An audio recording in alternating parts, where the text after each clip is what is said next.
بكرا تداعبها وتداعبك، لأنه تزوج امرأة ثيبا، لأن عنده أخوات في البيت أخواته، فيريد امرأة كبيرة تهتم بأخواته.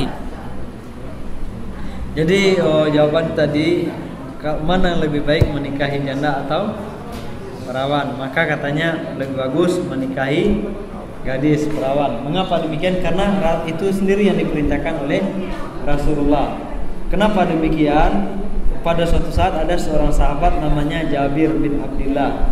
Jabir ini menikahi janda karena dia punya adik-adik perempuan. Jadi dia ingin menikahi janda supaya janda ini memperhatikan adik-adiknya. Maka kata Rasulullah, tidakkah sebaiknya engkau menikahi seorang gadis, seorang perawan, sehingga bisa kamu candai dan dia pun bisa bercanda dengan kau. Kam kana mahruha? Berapa mahar Rasulullah ketika Khadijah? Khadijah. Mana? قال 20 ناقة. 20 عندك كتاب ها؟ طيب 20 بكرة يعني ناقة بكرا صغيرة، يعني ناقة صغيرة 20 بكرة.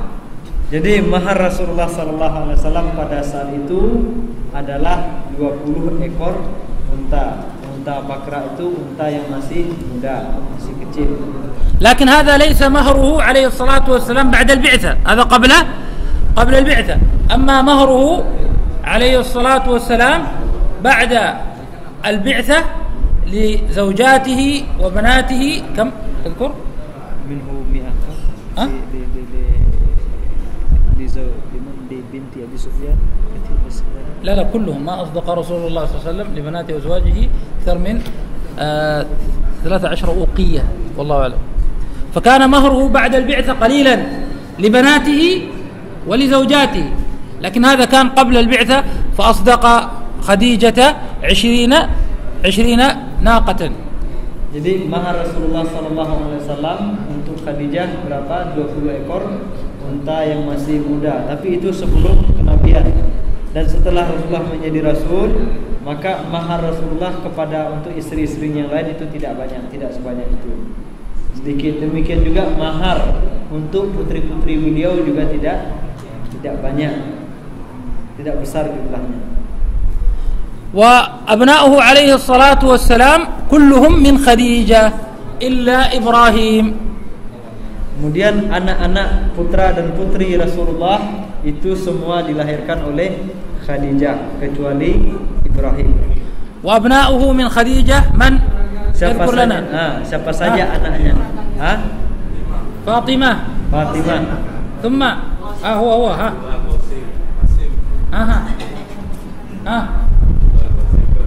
Abdullah, Qasim, Fatimah.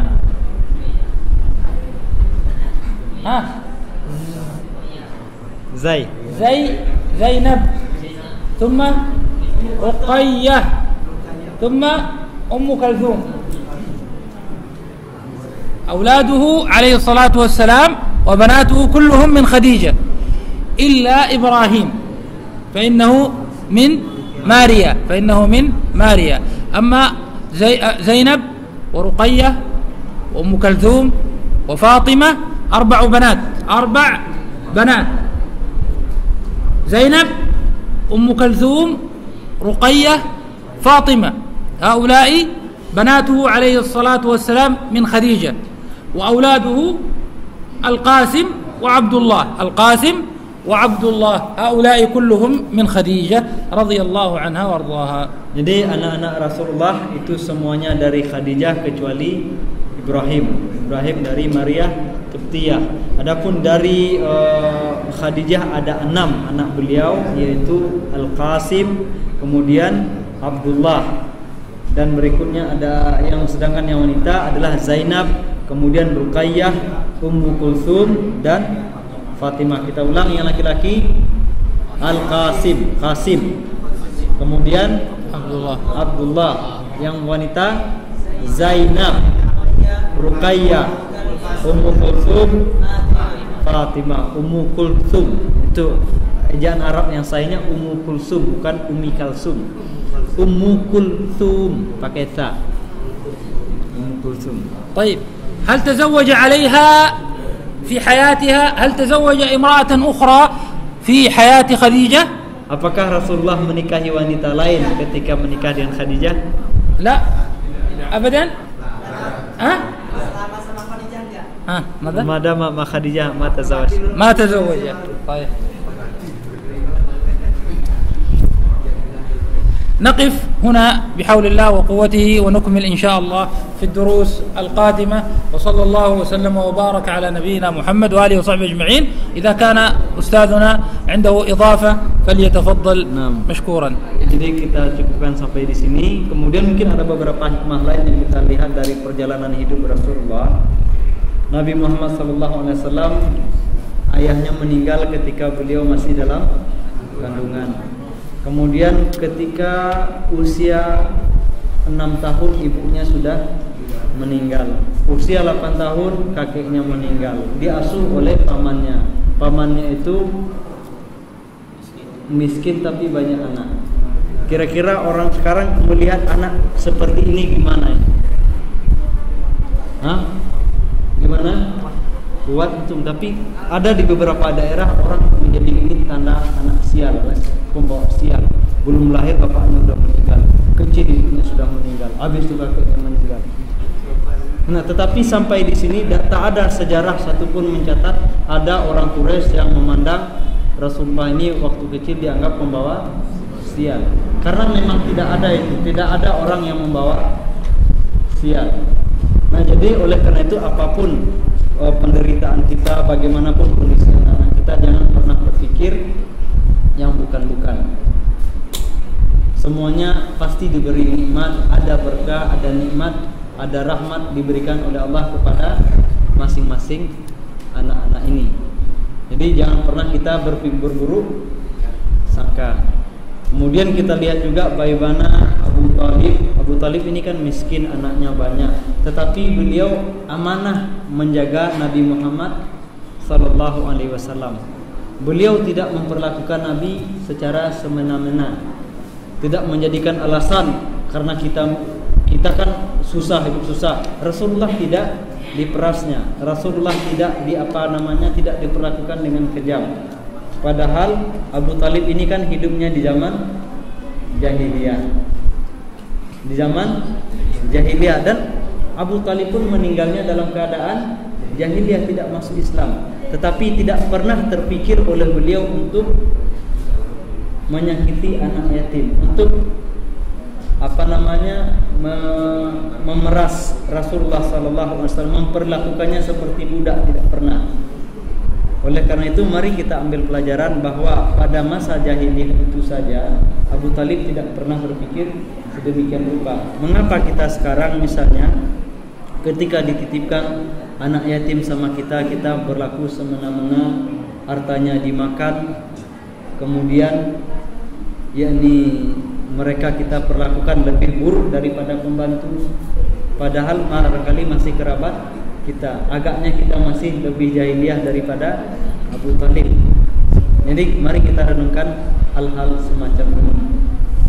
Kemudian kita lihat juga dari yang sudah-sudah bagaimana Allah Subhanahu wa taala tadi menjaga Nabi Muhammad sallallahu alaihi wasallam. Ketika kecil dadanya dibelah, kemudian ketika hendak pergi ke Syam dijaga oleh Allah.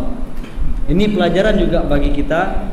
Rasulullah ini kan calon nabi, pemimpin. Padahal apabila Allah ingin itu dibiarkan begitu saja, pokoknya dijaga, pasti terjaga. Tetapi Allah bersihkan hatinya terlebih dahulu, dibelah dadanya, kemudian dikeluarkan isinya.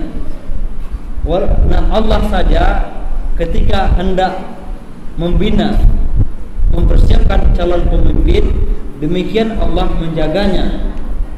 Allah hindarkan Rasulullah dari hal-hal yang tidak baik. Bahkan Allah bersihkan hati atau jantung Nabi Muhammad SAW. Nah, bapak-bapak, ibu-ibu, kita kelak anak-anak kita ini ingin menjadi apa? Ingin menjadi orang besar atau ingin menjadi pecundang? Menjadi orang-orang yang mudah ditokoh-tokohi orang, atau kita ingin anak-anak kita ini menjadi orang-orang besar semua, ingin menjadi panglima perang, ingin menjadi pemimpin, atau ingin jadi kroco-kroco. Ingin jadi jenderal Pak ya. Pertanyaannya seperti Allah saja ketika mempersiapkan seorang pemimpin, Allah jaga sedemikian rupa. Hatinya Allah bersihkan. Kita apabila betul ingin menjadikan anak-anak kita ini orang hebat, pemimpin hebat, panglima-panglima yang akan menegakkan kebenaran di muka bumi ini, bagaimana kita menjaga, memproteksi, melindungi jiwa anak-anak kita dari noda-noda dosa? Ataukah kita biarkan saja siapa yang mau ngasih dia ini silakan. Apa yang mau dia tonton silakan.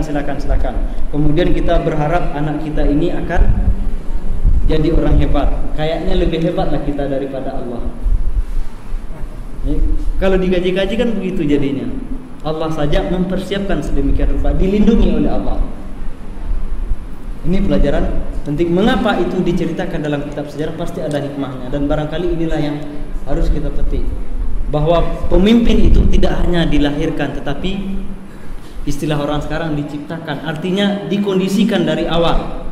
Kalau kita ingin menciptakan orang besar, pemimpin besar, dari kecil ini harus dijaga.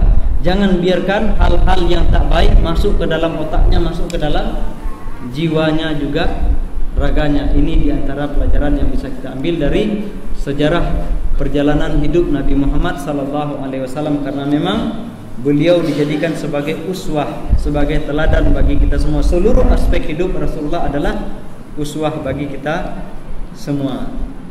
Demikian, naftah majalis soal atau khalas. Bagaimana? Apakah ada pertanyaan? Dipersilakan. Ada soal min ba'in? Soal min ba'in. Ada soal min ba'in. Waalaikumsalam warahmatullahi wabarakatuh.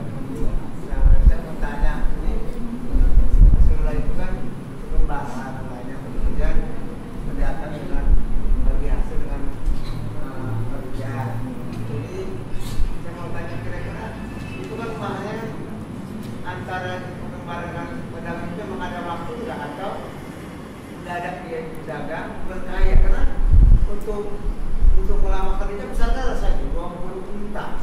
Untuk Islam berapa? Apakah perbankan udah bisa mengumpulkan uang itu banyaknya?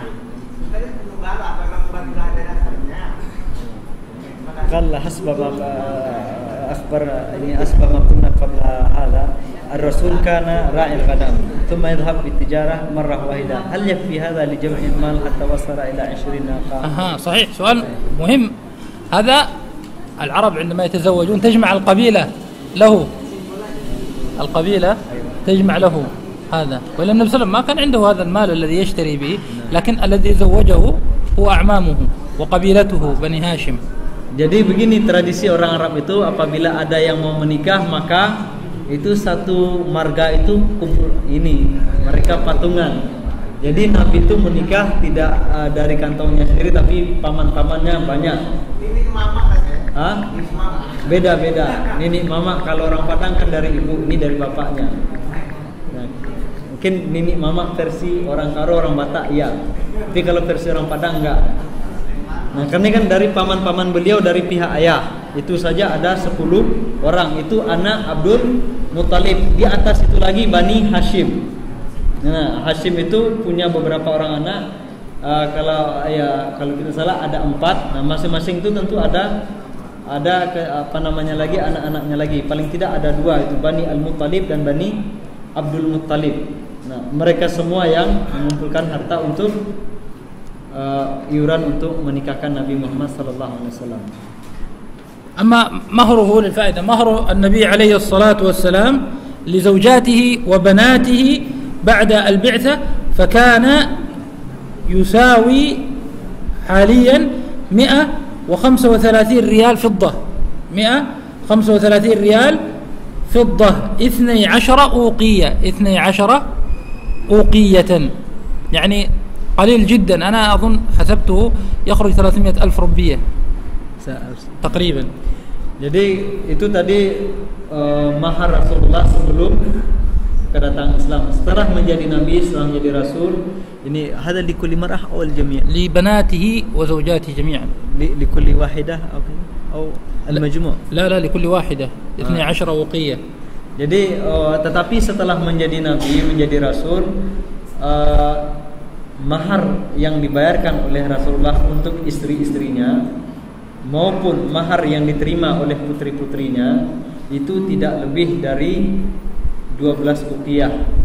12 uqiyah itu kalau diuangkan sekarang sekitar 300.000 rupiah. Nah, itu paling banyak, tidak ada lebih dari itu. 135 riyal fiddah. 135 atau 12 uqiyah itu sebanyak 135 rial perak sekarang ini, atau kalau dirupiahkan sekitar 300.000. Kalau 100,000 تقريبا يعني تقريبا لا يتجاوز نصف مليون. Artinya ya sekitar 300.000 atau katakanlah tidak lebih dari 500.000, tidak sampai 500.000. Itu mahar yang diterima oleh istri-istri Nabi dan putri-putri Nabi Muhammad sallallahu alaihi wasallam. بقي شيء أو نختم؟ هذا. Waalaikumsalam warahmatullahi wabarakatuh. Sebelum masa kenabian Rasul atau masa kerusulan, itu sahabat-sahabat Rasul, terutama Rasul kalian sendiri sama Siti Khadijah, itu gimana itu? Yang udah ada punya agama, dan sahabat-sahabat lain itu gimana? يعني قبل البعثة كيف دين النبي وكيف يتزوج، كذلك أصحاب النبي صلى الله عليه وسلم، وإذا تزوج النبي على أي طريقة على أي دين كده. ماذا؟ يعني قبل النبوة أيوة. ما هو دين الرسول ودين أصحاب النبي وكيف تزوج النبي؟ النبي عليه الصلاة والسلام كما تعرفون كان على الحنيفية ملة إبراهيم، كان لا يعبد الأصنام ولا يشرب الخمر، فكان أما الزواج فهو زواج بولي المرأة وبحضور أهلها، فكان زواجا كالمتعارف عليه حتى عند غير المسلمين بحضور وليها وحضور أقاربه والقبول من الزوجة والرضا من الزوج. Adapun agama Nabi, agama Rasulullah itu agama Hanifiyah, itu agama yang diwarisi dari Nabi Ismail. Nah, mungkin pada awal-awal pertemuan kita sudah ceritakan apa agama masyarakat Quraisy ketika itu. Mereka sebenarnya mewarisi agama Nabi Ismail. Nah, dalam perjalanannya itulah yang terjadi penyimpangan-penyimpangan berujung kepada penyembahan berhala. Akan tetapi Rasulullah dan segelintir orang-orang Quraisy masih berpegang kepada agama yang lurus itu. Mereka tidak menyembah berhala, termasuk Nabi tidak pernah menyembah berhala. Adapun pernikahannya itu pernikahan yang banyak juga terjadi, juga pernah kita sampaikan model-model pernikahan yang ada pada saat itu. Ada yang rusak, ada yang baik, ada yang seperti sampai sekarang bertahan. Seperti itulah pula pernikahan Nabi Muhammad SAW, dinikahkan oleh walinya, kemudian ada saksi-saksi, dihadiri oleh karib kerabat Nabi dan dihadiri oleh karib kerabat pihak istri. Jadi pernikahannya pernikahan standar biasa. Memang ada pernikahan model-model lain, tetapi itu tidak biasanya dilakukan oleh orang-orang yang dari golongan masyarakat kelas bawah.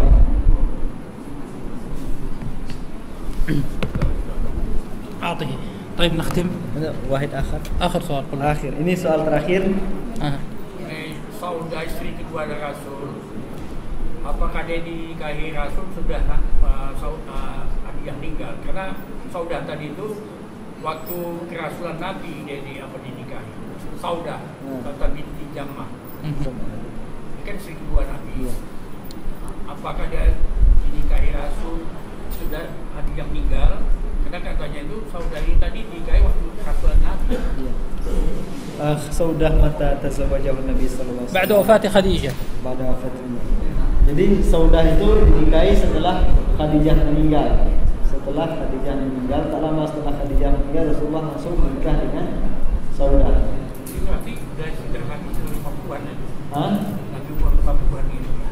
Ya, sekitar umur 49-50-an. Setelah tidak lama, hanya beberapa hari atau beberapa bulan setelah, hanya beberapa hari setelah Khadijah meninggal. Barakallahu fiik. Subhanakallahumma wa bihamdik, asyhadu an la